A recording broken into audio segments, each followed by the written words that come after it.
Hello everyone. Today we will talk about how to fix the app of WPS app. We will go to settings.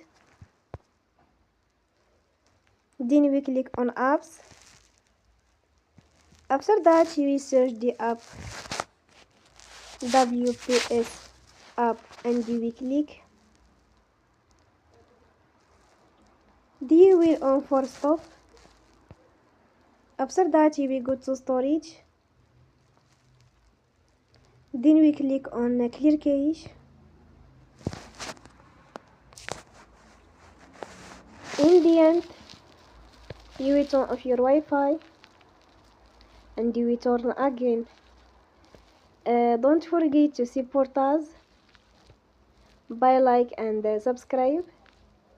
See you next time and thank you for watching.